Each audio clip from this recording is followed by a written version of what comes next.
Hello बच्चों, कैसे हो आप लोग। उम्मीद करते हैं आप सब बढ़िया होंगे, मस्त होंगे, स्वस्थ होंगे, पढ़ाई लिखाई कर रहे होंगे। तो जैसा कि आप सभी को पता है कि आज हम लोग क्या पढ़ने वाले हैं, चैप्टर नंबर 6 पढ़ने वाले हैं। और काफी दिनों से जो है ये चैप्टर नंबर 6 जो है वो पेंडिंग पड़ा हुआ है।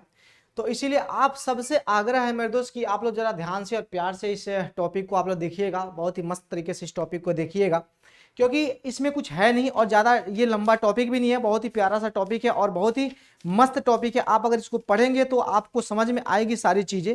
हाँ, कि ये वैश्वीकरण जो है ना वो है क्या, वास्तविकता में आखिर ये है क्या और इसमें है क्या क्या चीज़, ठीक है ना। तो हम लोग आज जो चैप्टर शुरू करने वाले हैं, चैप्टर जो है वो 6 है, या फिर आप उसको कह सकते हो इकाई 6 है। और इसमें हम लोग देखने वाले हैं वैश्वीकरण के बारे में, है ना। वैश्वीकरण जो है ना हमारे लिए किस प्रकार से लाभप्रद हुआ है और हम किस प्रकार जो है ना विश्व के मार्केट के साथ जो है ना जुड़ पाए हैं, और हमारे पास जो है ना कैसे जो है ना विभिन्न देशों में बनी हुई वस्तुएं जो है ना हमारे पास जो है पहुंच पाई है, और कौन कौन से जो है ना वो इंटरनेशनल ये बहुराष्ट्रीय कंपनियां जो है जो हमारे देश में भी वो मौजूद है और अन्य कई देशों में उत्पादन का कार्य जो है वो करती है। इन तमाम सारी चीजों का जो है ना जानकारी हम इस चैप्टर में लेने वाले हैं। तो आप सब लोग प्यार से बैठ जाइए और इत्मीनान से बैठ के देखिए, और बहुत ही प्यारा सा टॉपिक है। हाँ, एक और सबसे बड़ी सूचना हम दे देते हैं आपको मेरे दोस्त की, ये आपका रिकॉर्डेड वीडियो है। रिकॉर्डेड वीडियो क्यों है आप पहले से जानते हो, हाँ, कि 2 दिन से क्लास बाबू में ड्रॉप चल रहा है किसी ना किसी टेक्निकल इश्यूज के कारण। तो इसी कारण से हमने सोचा मेरे दोस्त कि आज जो है ना क्लास ड्रॉप ना हो, किसी भी हाल में आज जो है ना आपकी क्लास वो लगे, ठीक है। तो इसी कारण से मैंने आपको ये सारी चीजें जो है वो दे दी है, ठीक है। तो चलिए जरा ध्यान से और प्यार से यहाँ पर देखते हैं, समझने की कोशिश करते हैं आखिर इसमें है क्या। तो पेज नंबर अगर आप निकालना चाहो तो पेज नंबर आप 119 निकाल सकते हो बाबू मेरे। क्या निकाल सकते हो, पेज नंबर 119 निकालिए, जहां पर आपको मिल जाएगा वैश्वीकरण। इकोनॉमिक्स का चैप्टर नंबर क्या है मेरे दोस्त, 6 या फिर इकाई 6 कह सकते हो। ये वैश्वीकरण है, इसके बारे में हम यहाँ पे जानकारी हासिल करने वाले हैं। तो बात क्लियर। तो आइए शुरू करते हैं। तो इसमें छोटे छोटे टॉपिक्स बाबू मेरे है, यहाँ पर जरा देखा जाए मेरे दोस्त। तो यहाँ पर पहले की अगर बात करें मेरे दोस्त, पिछले कई दशकों की अगर हम लोग बात करें, अगर अभी नौ युग की बात अगर नहीं करें मेरे दोस्त, तो पिछले 9वें दशक से अगर हम लोग बात करें तो 9वें दशक से जो ना विश्व बाजार में एक नए युग की शुरुआत हुई थी। उससे पहले बाबू मेरे जो है ना सब लोग जो ना अपने तक सीमित थे। पहले जो ना सब लोग अपने तक सीमित थे, आपको गुरुजी मतलब नहीं समझ पाए। तो पहले हमारे यहाँ कौन कौन सी गाड़ियां हुआ करती थी, आप जरा सोचो, एक बार सोचो जरा ध्यान से कि हमारे यहाँ कौन कौन सी गाड़ियां हुआ करती थी, है ना। और हम लोग किस किस गाड़ी से जो ना वो चलते थे, हमारे यहाँ कौन कौन सी गाड़ी जो ना रोड पे दौड़ती थी, पहले सोचो एक बार। तो पहले हम लोग अगर देखें, आप लोग तो खैर नहीं जानते होंगे, लेकिन फिर भी ये सोचो कि हम लोग पिछले जमाने की बात सोचे अगर, तो पहले हमारे पास जो ना मुश्किल से एक राजदूत हुआ करती थी, है ना। एक एचडी करके गाड़ी आती थी वो हुआ करती थी, और एक जो ना फिएट करके कोई कार था, और एक एम्बेसडर करके कार जो था वही हमारे देश में जो ना चला करती थी, और रईसों के पास हुआ करती थी वो राजदूत। हालांकि मेरे घर भी था, है ना, राजदूत मेरे घर भी था, हमने देखा है उस राजदूत को, और आप लोगों ने भी देखा होगा, आज भी कहीं ना कहीं निकलता है। खैर आज वो कंपनियां बंद हो गई है ना, लेकिन फिर भी वो राजदूत था सर, जबरदस्त वाले तरीके से जो ना वो चलता था। तो पहले बस यही गाड़ियां थी। क्यों भाई, क्योंकि उस समय जो ना हम लोग कहीं ना कहीं जो ना विश्व मार्केट के साथ जो ना वो नहीं जुड़ पाए थे, विश्व बाजार के साथ जो ना वो नहीं जुड़ पाए थे, बाकी देशों के साथ जो ना हमारी कनेक्टिविटी नहीं बन पाई थी, है ना। हमारी कह सकते हो मैं हमारा जो ना जुड़ाव उसके साथ नहीं हो पाया था। तो फिर ये थोड़ी सी वो थी, ताकि हमारे बाहर से जो सामान से वो इंपोर्ट करने में काफी सारी जो ना तकलीफें होती थी, दिक्कतें होती थी। तो इसीलिए हमारे पास जो ना विभिन्न प्रकार की जो गाड़ियां आज देख रहे हैं हम लोग, मर्सिडीज देख रहे हैं, बीएमडब्ल्यू देख रहे हैं, फरारी देख रहे हैं, बुगाटी देख रहे हैं, क्या क्या हम लोग देख रहे हैं मेरे दोस्त, है ना। ये फॉर्च्यूनर देख रहे हैं, और क्या क्या गाड़ियां बाबू मेरे हम लोग यहाँ पर देख रहे हैं। ये तमाम तरह की गाड़ियां जो हम लोग आज देख रहे हैं मेरे दोस्त, ये क्या है, ये क्या बोलते हैं, वैश्वीकरण का ही तो परिणाम है कि विदेश में बनी हुई गाड़ियां जो ना आज हमारे पास ना आसानी से उपलब्ध हो पा रही है। खैर आसानी से तो नहीं उपलब्ध हो रही है, फिर भी 3-4 साल तो लग ही जा रहे हैं। हाँ, फिर भी तो 3-4 साल जो ना वो लग ही जा रहे हैं, बट फिर भी अगर हम लोग देखें मेरे दोस्त, अगर समझने की कोशिश करें तो कोई वो कम नहीं है। हाँ, वो कोई कम नहीं है मेरे दोस्त कि बाहर से आज जो ना वो इंपोर्ट हो रहे हैं, कम से कम हो रहे हैं। अब समय कितना भी लग रहा है वो तो अलग बात है, लेकिन हो रहे हैं। तो ये सब किसके कारण से बाबू मेरे जो ना यहाँ पर ये संभव हो पाया है मेरे दोस्त, तो ये जो ना ये वैश्वीकरण के कारण संभव हो पाया। और पहले हम लोग अपने तक सीमित थे, पहले हम लोग अपने तक सीमित थे। सामान के दाम भैया मेरे बहुत महंगे हुआ करते थे। फिर आपको दिमाग में आएगा सर महंगे हुआ करते थे ऐसे कैसे, तो पहले हम लोग बनाते थे मेरे दोस्त, उपभोक्ता कम था, है ना, सामान कम बनते थे, सॉरी उपभोक्ता अधिक थे, सामान कम बनते थे, तो महंगे तो होंगे ही होंगे। उत्पादन करने वाली कंपनियां कम थी हमारे पास, उत्पादन कम होते थे, तो महंगे तो होंगे ही होंगे। अब सोचो मेरे दोस्त, पहले की गाड़ी जो ना वो कितने महंगे थे कि कई मतलब मुश्किल से कई एक के पास जो ना वो होते थे, सबके पास नहीं होते थे। तो पहले मेरे दोस्त क्या उत्पादन कम होते थे, यूज करने वाले ज्यादा, तो महंगी गाड़ियां होती थी मेरे दोस्त। लेकिन आज देखो, है ना, हर घर में जो है ना 1-2 गाड़ियां तो है ही, मोटरसाइकिल कम से कम मेरे दोस्त आज जो ना हर घर में है मोटरसाइकिल। जैसे हमारे घर की बात करें, हमारे घर में 6 मोटरसाइकिल है, बताओ यार 6 मोटरसाइकिल है कि नहीं? तो आज जो ना घर मतलब हर घर में बाबू मेरे कम से कम जो ना मिनिमम बाइक तो है ही है, ठीक है ना? तो ये सब कैसे हो पाया संभव? तो ये सब वैश्वीकरण के कारण जो है वो संभव हो पाया। तो आइए हम लोग देखते हैं मेरे दोस्त, इस वैश्वीकरण के कारण जो है हमारे पास जो ना विभिन्न प्रकार की जो है वो गाड़ियां जो है वो दौड़ रही है। आज छोटे छोटे शहरों से लेकर के बड़े बड़े महानगरों में है ना विभिन्न प्रकार की गाड़ियां जो है वो दौड़ रही है। वो सब किसके कारण से बाबू मेरे संभव हो पाया? तो वो सब वैश्वीकरण के कारण जो है वो संभव हो पाया। एक नया किस्म बाबू मेरे आया था अपने पास। अगर हम लोग देखें मेरे दोस्त कि आज हम लोग देखें मेरे दोस्त कि आज के दौर में पहले क्या होता था, बाजार जो है वो बाजार लगते थे, पहले बाजार लगते थे है ना, वो खुले में बाजार लगते थे, लोग जाते थे सामान खरीदते थे। फिर वो बाजार जो ना उठ के दुकान में आया है ना, वो बाजार उठ के कहाँ आया? दुकान में आया।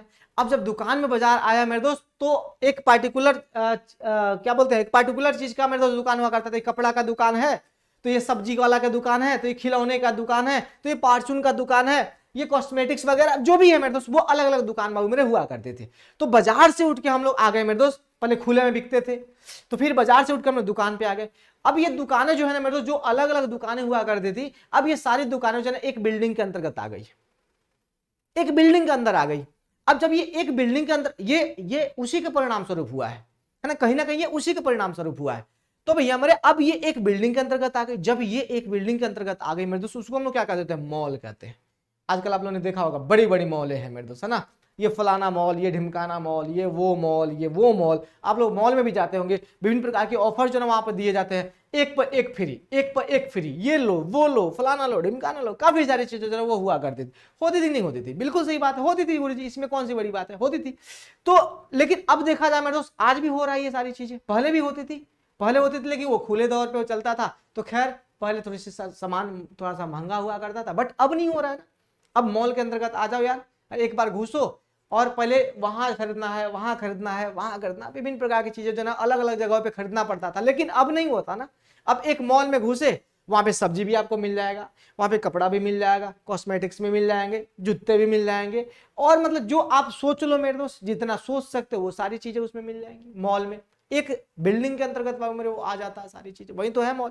जैसे इसमें देखिए ना मेरे दोस्त, यहाँ पे ऐसा बाजार जिसमें एक ही छत के नीचे उपभोक्ता के उपभोग की हर छोटी बड़ी वस्तुएं उपलब्ध हो सके, उसे हम लोग क्या कह देते हैं? मॉल कह देते हैं। यानी हमारे उपयोग की हर छोटी बड़ी वस्तु जो है वहां पर उपलब्ध रहेंगी, उसे हम लोग कह देंगे मॉल। बस बात खत्म। मॉल तो आमतौर पर आप सबने यहाँ पर देखा ही होगा। आगे बढ़ते हैं मेरे दोस्त, जो मूल बात है वो है अपना वैश्वीकरण। जो मूल बात है मेरे दोस्त वो है अपना वैश्वीकरण। हम लोग मूल बात पे लौट के आते हैं और वैश्वीकरण को समझने की कोशिश करते हैं। अपना यही है, वैश्वीकरण से अभी तक कोई सहमत नहीं हुआ था, अभी तक सहमत नहीं हुआ था, लेकिन अब सहमत आप लोग हो जाएंगे, है ना। अभी तक सहमत कोई नहीं हुआ था, बट अब जो है ना सहमत आप लोग हो जाएंगे, बस इतना याद रखिएगा, ओके ना। देखिए वैश्वीकरण क्या कहता है मेरे दोस्त की वैश्वीकरण एक प्रक्रिया है जिसके द्वारा विश्व की विभिन्न अर्थव्यवस्थाओं का समन्वय या एकीकरण किया जाता है, ताकि वस्तुएं एवं सेवाओं, प्रौद्योगिकी, पूंजी तथा श्रम या मानवीय पूंजी का जो है ना निर्बाध प्रवाह हो सके। वैश्वीकरण एक प्रक्रिया है, एक प्रोसेस है, जिसके माध्यम से क्या होता है मेरे दोस्त, विश्व की अर्थव्यवस्था के साथ जो है ना सभी देशों की अर्थव्यवस्था को क्या कर देना? एकीकृत कर देना होता है, जोड़ देना होता है। अब इससे फायदा क्या होगा मेरे दोस्त? जो देश मेरे दोस्त ये अलग अलग जो हुआ करते थे मेरे दोस्त, ये अपने टेक्नोलॉजी बनाते थे, खुद इस्तेमाल करते थे, ये अपना उत्पादन खुद इस्तेमाल करते थे। इनके पास टेक्नोलॉजी है तो ठीक है, नहीं है तो बैठे रहते थे। इससे पहले ये देश ने बना लिया कोई टेक्नोलॉजी, इससे पहले ये देश ने बनाया, तो इसका टेक्नोलॉजी इसके पास नहीं है, इसका टेक्नोलॉजी इसके पास नहीं है, इसका टेक्नोलॉजी इसके पास नहीं है। लेकिन जब वैश्वीकरण हुआ तो उस कंडीशन में भी हमारे इसका इसके पास आएगा, इसका इसके पास आएगा, इसका इसके पास आएगा, इसका इसके पास जाएगा, इसका इसके पास आएगा। मतलब जो है खिचड़ी होगा यहां पर। खिचड़ी कहने का मतलब क्या यार? निर्बाध जो है यहाँ पे प्रवाह होगा, बिना बाधा का, बिना रोक टोक का यहाँ पर प्रवाह होगा। किस किस चीजों का मेरे दोस्त? तो वस्तुओं का, यानी उपभोक्ता द्वारा इस्तेमाल की जाने वाली वस्तुओं का हो सकता है, चाहे वो कोई मशीनरी मंगाना हो, चाहे वो कपड़ा मंगाना हो, चाहे छोटी से छोटी कोई चीज मंगानी, कुछ भी मंगाना हो मेरे दोस्त, तो आप जो ना विश्व बाजार के साथ आप कनेक्ट हो सकते हैं। आज हम लोग कनेक्टेड हैं तो हर छोटी बड़ी चीज हमारे पास पहुंच रही है। क्या विदेशी चीज नहीं आ रहा? ये हमारे यहाँ बना है स्मार्ट बोर्ड? नहीं बना है ना। तो हमारे यहाँ स्मार्ट बोर्ड नहीं बना, ये चाइनीज प्रोडक्ट है कि नहीं है? चाइना में बना है, हमारे पास आया ना भाई, हर हाल में हमारे पास आया। ये मैक्सॉफ्ट जो है ना शायद चाइना का ही प्रोडक्ट है, तो हमारे पास आया ना भाई किसी ना किसी तरीके से। कैसे आया? ये टेक्नोलॉजी सबसे पहले उसने इजाद किया ना, ये टेक्नोलॉजी हमारे पास आया कि नहीं आया? आया ना भाई, कैसे आया? आ गया सर, वैश्वीकरण के कारण आ गया, निर्बाध तरीके से आया ये। उस तरह से देखा जाए मैं तो प्रौद्योगिकी का यानी टेक्नोलॉजी का, यानी उसी तरह से पूंजी का, आज पूंजी का भी निर्बाध प्रवाह हो रहा है ना। बाहर के यहाँ निवेशक आते कि नहीं आते? विदेशी निवेशक आके अपने देश में क्या करते हैं? निवेश करते हैं, लोगों को रोजगार मिलता है। यहाँ के निवेशक जाके विदेशों में निवेश करते हैं, वहां के लोगों को रोजगार मिलता है। यहां से विदेश के लोग कमा के जाते हैं और हम लोग विदेश से कमा के लेकर आते हैं। होता है ना भाई, पूंजी का निर्बाध प्रवाह हो रहा है, साथ ही साथ श्रम या फिर मानवीय शक्ति का भी निर्बाध प्रवाह होता है। श्रम करने के बाद मजदूर या फिर कोई इंजीनियर, कोई साइंटिस्ट, यहां से लोग जाते हैं बाहर, विदेश में जाते हैं काम करने, जाते ही नहीं जाते? बिल्कुल जाते हैं। यहां से विदेश में जाते हैं काम करने, फिर वहां से विदेश से लोग जो ना यहां पर आते हैं काम करने। तो बोलो, मानवीय शक्ति का भी क्या हो रहा है? निर्बाध प्रवाह यहां पर हो रहा है। तो वैश्वीकरण से ये फायदा था। पहले थोड़ी सी दिक्कत होती थी, लोग जाते थे आते थे, दिक्कत होती थी मेरे दोस्त, क्योंकि उस देश के अपने कुछ कायदे कानून होंगे, हमारे कुछ कायदे कानून अलग होंगे, लेकिन इन सब का जो ना एक संगठन के द्वारा जो ना एक नियम कायदे कानून बना दिए गए और चल रहा है भाई, है ना। उसकी टेक्नोलॉजी का इस्तेमाल हम भी कर रहे हैं, हमारी टेक्नोलॉजी का इस्तेमाल वो भी कर रहा है, उसके पूंजी का इस्तेमाल हमारे देश में भी हो रहा है, हमारे पूंजी का इस्तेमाल उसके देश में भी हो रहा है। विभिन्न प्रकार की वस्तुओं का आवागमन जो भैया हमारे यहाँ से उसके यहाँ से हमारे यहाँ हो रहा है। बस ये सब किसके कारण से हो पा रहा है? तो ये वैश्वीकरण से कारण बाबू मेरे हो पा रहा है। फिर देखा जाए अगर तो वैश्वीकरण के अंतर्गत पूंजी, वस्तु तथा प्रौद्योगिकी का निर्बाध रूप से एक देश से दूसरे देश में क्या होता है मेरे दोस्त? प्रवाह होता है। मैंने वही बताया, मैंने अभी वही कहा मेरे दोस्त, यही बात यहां पर कि बिना किसी बाधा के वस्तु भी यहां से वहां तक जाएगा। यानी जो यहां पर उत्पादित वस्तुएं हैं, जो यहां पर वस्तुएं उत्पादित हो रही है, वो जाएगा यहां से वहां किसी दूसरे देश में, फिर किसी दूसरे देश से यहां पर आएगा। बोलो आएगा कि नहीं आएगा? हाँ आएगा। बस अलग अलग देशों से हमारे पास टेक्नोलॉजी पहुंच रहा है, अलग अलग देशों से हमारे पास वस्तुएं पहुंच रही। बोलो पहुंच रहा है कि नहीं पहुंच रहा? बस सीधी सी बात है। तो ये अपना काम करता है। फिर आगे अगर बढ़ा जाए तो देखा जाए मेरे दोस्त, बैंकों को मिलने वाली अगर बात करें मेरे दोस्त, थोड़ा सा 1 मिनट रुक जाओ, है ना। ब्रोंको है ये सर, है ना, इसमें लिखा गया है मेरे दोस्त, थोड़ा सा इसको देखना है, इसमें थोड़ा सा देखना है। एक छोटा सा जो ना यहाँ पर ब्रैंको, ये नाम है सर, ब्रैंको मिलोविक, है ना, ये नाम है। देखिए आप बैंको पढ़ा ना, ये नाम है मेरे दोस्त, ये ब्रैंको है ना, ब्रैंको है, बैंको नहीं है सर, ब्रैंको है, इसको याद रखिएगा ना। नाम कितना टेढ़ा मेढ़ा रहता है बताइए। ये है मेरे दोस्त ब्रैंको। तो ब्रैंको मिलोविक ने कहा है कि वैश्वीकरण का अर्थ पूंजी, वस्तु, प्रौद्योगिकी एवं लोगों के विचार का भी भैया मेरे तो प्रवाह होता है। लोगों के विचार का स्वतंत्र रूप से क्या होता है मेरे दोस्त?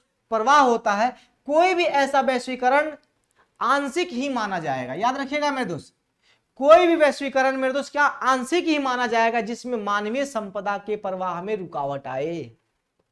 वैश्वीकरण तब तक आंशिक करने का मतलब क्या? एक छोटा सा हिस्सा आप मान सकते हो।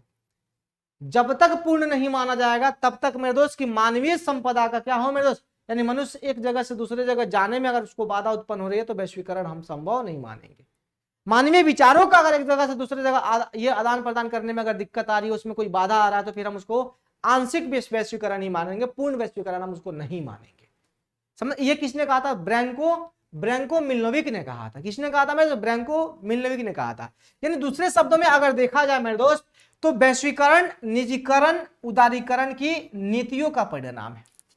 वैश्वीकरण मेरे दोस्त किसके निजीकरण तथा उदारीकरण के नीतियों का परिणाम भाव मेरे क्या है? अपना वैश्वीकरण है। बस इतनी सी बात है, छोटी सी बात है, आपको समझ लेनी चाहिए। समझ रहे हो ना? बस छोटी सी बात है मेरे दोस्त, आपको ये चीजें जो ना वो समझ लेनी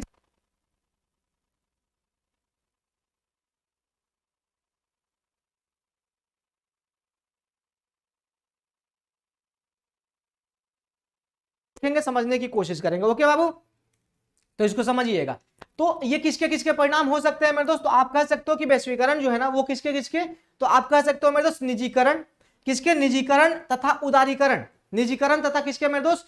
उदारीकरण का क्या है मेरे दोस्त? ये परिणाम है। किसका मेरे दोस्त? निजीकरण और उदारीकरण का क्या है मेरे दोस्त? ये परिणाम है, आप कह सकते हो। बस उसी के नीतियों का परिणाम, दूसरा कुछ है नहीं। अब बात आती है यहां पर आपके मन में बात आ रही होगी कि ये निजीकरण क्या है, ये उदारीकरण क्या है। हाँ, निजीकरण क्या है, फिर ये उदारीकरण क्या? फिर सोचने वाली बात है कि फिर मन में आएगा गुरुजी, अच्छा हाँ ये तो निजीकरण तो हमने पढ़ा नहीं, चलो आओ देखते हैं क्या होता है। प्यार से समझिएगा। सबसे पहले निजीकरण आज जो है ना मार्केट में चल रहा है, निजीकरण निजीकरण निजीकरण निजीकरण, सब कोई कह रहा है कि निजीकरण, है ना, सब कोई कह रहा है मेरे दोस्त क्या कि निजीकरण चाहिए, ये निजीकरण मोदी जी ने निजीकरण कर दिया, मोदी जी ने निजीकरण कर दिया, मोदी जी ने निजीकरण कर दिया, सबने कह रहा भाई, है ना, सबने कहा भाई कि मोदी जी ने निजीकरण कर रहे हैं, बेच नहीं रहे हैं, निजीकरण कर रहे हैं, लोग कह रहे हैं भाई निजीकरण कर रहे हैं, इसका मतलब जो बेच ही दिए वो, है ना, बेच रहे हैं, बेच रहे हैं, बेच रहे हैं, बस इतनी सी बात है, ठीक है ना। अब इसमें क्या समझना था, ध्यान से समझना और प्यार से समझने की कोशिश करना, क्या है बाबू इसमें कि निजीकरण का अभिप्राय निजी क्षेत्रों से, क्या है मेरे दोस्त, ये निजी क्षेत्रों से है मेरे दोस्त, यानी कुल मिलाकर बात है। अब किस निजी क्षेत्र की बात कर रहे हैं, जैसे मान लो कोई अभी बात चल रही थी रेलवे का निजीकरण हो गया, क्या हो गया मेरे दोस्त, रेलवे का निजीकरण हो गया, मतलब ये है मेरे दोस्त कि सरकार की संपत्ति है, उसका कार्यभार आप कह सकते हो, उसके संचालन का दायित्व जो ना निजी हाथ में सौंप दिया गया। फिर से सुनना, संपत्ति वो किसकी है, सरकार की ही है, कुछ दिनों के लिए जो ना मेरे दोस्त वो क्या किया जाता है, वो उसका कार्यभार जो ना उसके संचालन का दायित्व जो ना वो सौंप दिया गया, किसको सौंप दिया गया, निजी हाथों में सौंप दिया गया, ठीक है। और क्योंकि मेरे दोस्त सही तरीके से देख रेख नहीं हो पाता है, अगर मान लो कि आज रेलवे की स्थिति में देखो, थोड़ा सा अगर देख लो मेरे दोस्त, तो हाँ जाहिर सी बात है थोड़ी सी टिकटें महंगी हुई है, थोड़ी सी टिकटें महंगी हुई है, वो है, लेकिन सुविधाओं में भी वृद्धि हुई है कहीं ना कहीं, है ना। नई नई ट्रेनें देखो मेरे दोस्त चल रही है, तेजस चल रहा है ना, उसके वंदे भारत चल रहा है, उसके बाद से और राजधानी क्या क्या नाम भैया मेरी ट्रेनें जो ना वो चल रही है ना भाई, अच्छी अच्छी ट्रेनें चल रही है, बस इतनी सी बात है, इसमें ज्यादा कुछ तो है नहीं, आप समझ सकते हो चीजों को। तो यहां पर थोड़ा सा देखते हैं मेरे दोस्त कि निजीकरण का अभिप्राय निजी क्षेत्र द्वारा सार्वजनिक क्षेत्र के उद्यमों पर पूर्ण रूप से या आंशिक रूप से स्वामित्व प्राप्त करना तथा उनका प्रबंधन करना, मतलब वही है मैनेजमेंट करना उसका।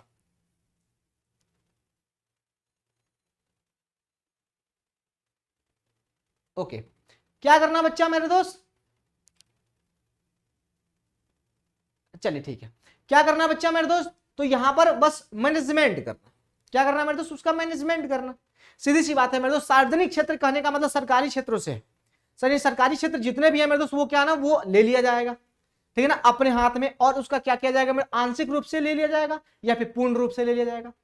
सरकार ने रेलवे का क्या किया है, आंशिक रूप से जो ना वो उसका निजीकरण किया है, पूरा पूरा निजी हाथों में नहीं सौंपा गया है, कुछ भाग जो ना वो सौंप दिया गया है, कुछ भाग जो ना वो सौंप दिया गया है, किसमें, निजी हाथों में सौंप दिया गया। तो जब कुछ भाग उसको सौंप दिया गया और उसके प्रबंधन का काम मेरे दोस्त दे दिया गया है, किसको, निजी हाथों में, ताकि उसका संचालन अच्छे तरीके से हो सके।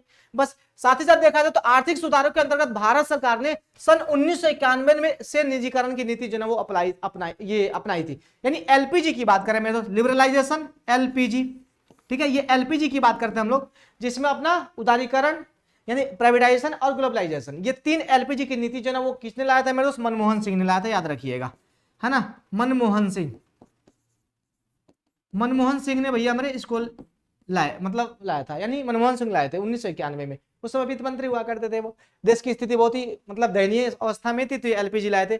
उदारीकरण यानी निजीकरण और ग्लोबल वैश्वीकरण, ये तीन नीतियां मेरे दोस्त किनके द्वारा लाई गई थी, उनके द्वारा, किनके द्वारा, मनमोहन सिंह के द्वारा जो ना वो लाई गई थी, ताकि आर्थिक व्यवस्था में सुधार हो सके, आर्थिक व्यवस्था में सुधार हो सके, बस इतनी सी बात, समझ रहे हो नहीं समझ रहे हो, बस हो गई बातें।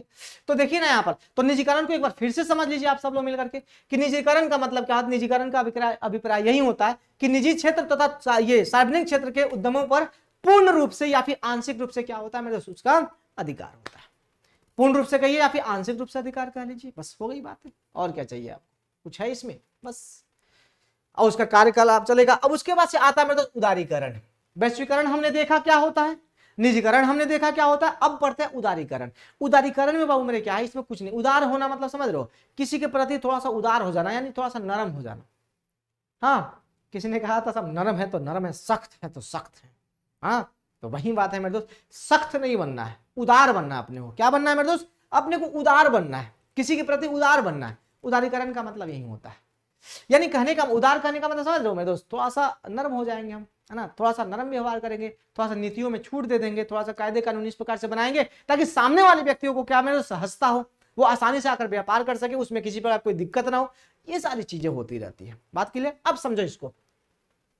तो उदारीकरण का अर्थ बाबू मेरे क्या होता है, सरकार द्वारा लगाए गए सभी अनावश्यक नियंत्रणों तथा प्रतिबंधों जैसे लाइसेंस, कोटा इत्यादि को हटा देना, है ना, लाइसेंस को हटा देना, कोटा को हटा देना, ताकि बाहर की जो कंपनियां हैं मेरे दोस्त, जो बाहरी कंपनियां हैं मेरे दोस्त, वो इन लाइसेंस के झंझटों में नहीं पड़े। हाँ, नियम कुछ रहेंगे, वो अलग बात है, क्योंकि पहले के बाद था तो बाहरी कंपनियां जब निवेश करने आती थी तो उस देश के नियम और शर्तों पे काम करेगी। यहां पर अगर बाहर से कोई कंपनियां आती है हमारे पास तो हमारे नियम और शर्तों पे काम करेगी। तो इससे क्या होता था मेरे निवेशकों को दिक्कत होता था, बाहरी कंपनियां यहां पे आके काम नहीं कर पाती थी, है कि नहीं है। तो अब बाहर से ज्यादा कंपनियां हमारे देश में आए, उसके लिए हमको क्या करना पड़ेगा, हमको थोड़ा सा उदार बनना पड़ेगा, अपने को थोड़ा सा उदार बनना पड़ेगा, तभी तो बाहर से लोग आएंगे अपने पास। अब मान लो आप सख्त बन गए, तो आपके घर कौन आएगा बताओ। थोड़ा सा अच्छे रहोगे, व्यवहारिकता आपके अंदर रहेगी, तो क्या होगा मेरे दोस्त, आप बाहर से लोग जो ना आपके पास आएंगे, प्यार से आएंगे आपके पास, तो फिर हो गई बातें, है ना, हो गए आप उदार किसी के प्रति, है कि नहीं है। तो अब क्या करोगे, कुछ नियम कायदे कानून में क्या करोगे, थोड़ा सा छूट दे दोगे यार, है ना, या फिर हटा ही दोगे परमानेंटली। तो बाहर के जो निवेशक आएंगे, जो निवेश करने वाले होते हैं, जो कंपनियां लेकर आते हैं मेरे दोस्त, जो कंपनियों की स्थापना करते हैं यहाँ पर, बाहर से पूंजी लेकर आते हैं और यहाँ पर मेरे दोस्त जो है कंपनियां स्थापना करते हैं, यहाँ से उत्पादन करते हैं, लोगों को नौकरियां वगैरह भी मिलता है और उत्पादन के कार्य भी चलते हैं। तो उनको क्या मिलेगा, थोड़ा सा छूट मिल जाएगा, तो वो बाहर से ज्यादा लोग आएंगे अपने यहाँ, तो अपने यहाँ के लोगों को ज्यादा से ज्यादा रोजगार मिलेगा, ज्यादा से ज्यादा रोजगार मिलेगा तो किसको फायदा होगा, अपने देश को फायदा होगा ना। तो इसीलिए क्या है मेरे दोस्त, उदारीकरण की नीति अपनाई गई। अब देखिए ना, आर्थिक सुधारों के अंतर्गत 1991 से भारत सरकार ने उदारीकरण की नीति अपनाई थी, यानी वैश्वीकरण भी और प्राइवेटाइजेशन भी और अपना उदारीकरण भी, ये तीन नीतियां जो है ना भारत सरकार ने यानी मनमोहन सिंह के द्वारा ये लाई गई थी 1991 में, याद रखिएगा। ये 1991 यानी आर्थिक नीति की बात हो रही है मेरे दोस्त, नई आर्थिक नीति की बात हो रही है, या फिर ऐसे कहा जाता है आर्थिक नीति 1991 किसके द्वारा लाई गई थी, तो आप बता रहा बेझिझक मनमोहन सिंह के द्वारा। बात क्लियर ना। अब वैश्वीकरण की बात है तो अभी मैंने थोड़ा सा बताना मेरे दोस्त कि निजीकरण और उदारीकरण की नीति के परिणति वैश्वीकरण के रूप में विश्व के सामने आई, कह सकते हो मेरे परिणाम कह सकते हो। वैश्वीकरण का परिणाम किसके सामने आया मेरे, किसके कारण से आया, जब हम उदार बने, है ना, कुछ निजी कंपनियों के हाथों में कुछ कंपनियां को सौंपा हमने, हाँ, तो फिर क्या हुआ मेरे दोस्त, तो बाहरी कंपनियां ज्यादा से ज्यादा जो है वो अपने यहाँ आई, और कहा जाता है कि दुनिया का सबसे बेस्ट बाजार जो है ना अपना भारत है, क्योंकि यहाँ पर उपभोक्ताओं की कमी नहीं है, कुछ भी बनेगा सब खपेगा, है ना, कुछ भी बनेगा सब खपेगा, यहाँ पर कोई वो नहीं है, कोई वो रोक टोक नहीं है, सब होगा, सब चंगा से, सब बम बम, हाँ समझ रहे हो।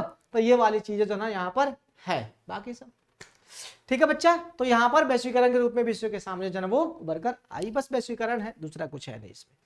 तो अब वैश्वीकरण के अंग की बात कर लेते हैं, जरा ध्यान से और प्यार से सुनना मेरे सभी लोग मिलकर के, वैश्वीकरण के अंग की बात कर लेते हैं। तो आपसे पूछा जाता कि वैश्वीकरण के कितने अंग होते हैं, बाबू आपसे पूछा जाता, याद रखिएगा, भूलिएगा मत, आपसे पूछा जाता कि वैश्वीकरण के कितने अंग होते हैं, ये प्रश्न पूछा गया था ये ऑब्जेक्टिव में कि वैश्वीकरण के कितने अंग होते हैं, तो आप बताना 5 अंग होते हैं। वैश्वीकरण के मुख्यतः कितने अंग होते हैं, 5 होते हैं। कौन कौन, सुनो, व्यवसाय और व्यापार संबंधी, प्यार से देखिएगा, व्यवसाय और व्यापार संबंधी अवरोधों की कमी, पेज नंबर 123 पर निकालिएगा, सारी चीजें आपको मिलेंगी, पेज नंबर 123 पर निकालिए। व्यवसाय और व्यापार संबंधी अवरोधों की कमी में क्या कह रहा है मेरे दोस्त कि व्यापार अवरोधों को कम करना, यानी कहने का जो कुछ नियम कायदे कानून जो बनाए गए थे उसको कम कर देना है, ताकि वस्तुएं एवं सेवाओं का बेरोक टोक आदान प्रदान हो सके।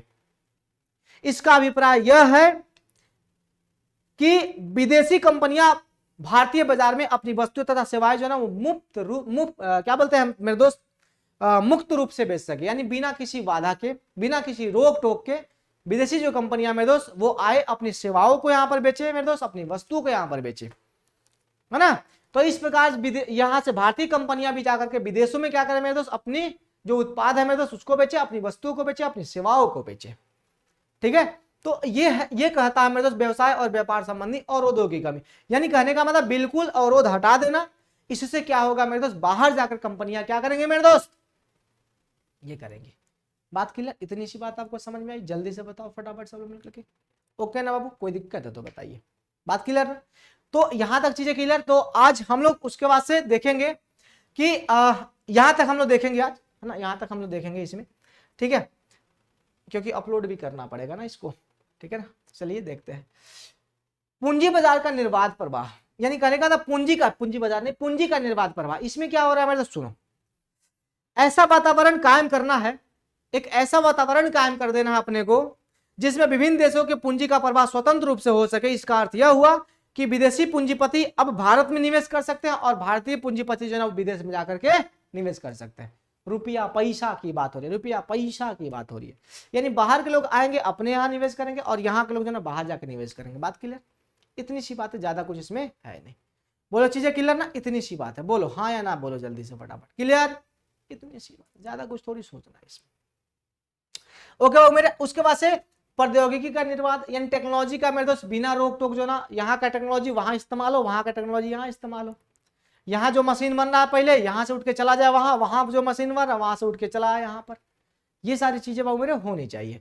फिर श्रम का निर्बाध प्रवाह हो, यानी यहाँ के जो कामकाज करने वाले व्यक्ति हो मेरे दोस्त, यहाँ से वहां चले जाओ और वहां के व्यक्ति यहाँ चले आए, आराम से कामकाज करें, कोई रोक टोक नहीं होनी चाहिए। फिर पूंजी की पूर्ण परिवर्तनशीलता, यानी कहने का मतलब कि पूंजी की ये परिवर्तनशीलता कहने का मतलब क्या है मेरे दोस्त, कि वहां की पूंजी जो है ना यहाँ पर आके वो ये स्थापित हो सके और यहाँ की पूंजी जो है ना वहां जाके स्थापित हो सके। ठीक है, बिना रोक टोक यहाँ पर बैठे बैठे यहाँ से भी स्थानांतरित हो जाए वहां पर, और वहां की पूंजी जो है वहां से स्थानांतरित यहाँ पर हो जाए, बिना रोक टोक के, बिना किसी दुख दर्द के, आराम से हो सके। ठीक है मेरे दोस्त, अब हम लोग वैश्विक गांव जो ना अगले दिन पढ़ेंगे। तो आज के लिए बस इतना ही, और मैथ्स की क्लासेज मेरे आपकी नहीं लगेगी, ठीक है ना, मैथ्स की क्लासेज आपकी नहीं लगेगी, तो इसके लिए हम क्षमा चाहेंगे। ठीक है, क्योंकि लाइट है नहीं तो फिर रिकॉर्डिंग करने में भी दिक्कत होगा। जितना था रिकॉर्डिंग कर लिया, अभी है भी नहीं लाइट, ठीक है ना, तो जितना था रिकॉर्डिंग कर लिया, आ रहा है जा रहा है, तो ऐसा कुछ है। ठीक है, तो चलिए बहुत बहुत धन्यवाद सबको। तो अगर हो सकता है तो हम आए आपसे लाइव बातें करें हम लाइव आके, या फिर आपका टेस्ट का सोल्यूशन करवा दें, टेस्ट का सोल्यूशन करवा देंगे। ठीक है ना, आज हम टेस्ट का सोल्यूशन करवा देते हैं, आपका जो टेस्ट हमने दिया था ना उसका सोल्यूशन करवाते हैं। ठीक है, तो 7:30 बजे हम टेस्ट का सोल्यूशन करवाते हैं, आते हैं। ठीक है ना, तो चलिए आज के लिए बस इतना ही, तब तक के लिए bye bye, take care, thank you. ठीक है, या फिर देख लेते हैं, नहीं होगा, ठीक है ना, नहीं होगा, हम आके आपसे टेस्ट का सोल्यूशन ही करवाएंगे। ठीक है ना, चलिए लैपटॉप से करवाना पड़ेगा तो लैपटॉप से ही करवाएंगे, आपका टेस्ट का सोल्यूशन करवा देते हैं ताकि वो पेंडिंग ना रहे। चलिए बहुत बहुत धन्यवाद सबको, नमस्कार, गुड नाइट, शुभ रात्रि, take care, thank you, bye bye. Test का सोल्यूशन हम लोग वहीं पे करेंगे, ठीक है ना, टेस्ट का सोल्यूशन हम लोग वहीं पे करेंगे, उसी चैनल पे करेंगे, अल्टीमेट एग्जाम प्लेयर पे। ओके ना, चलिए बहुत बहुत धन्यवाद सबको, बाय बाय, नमस्कार, take care, thank you, good night.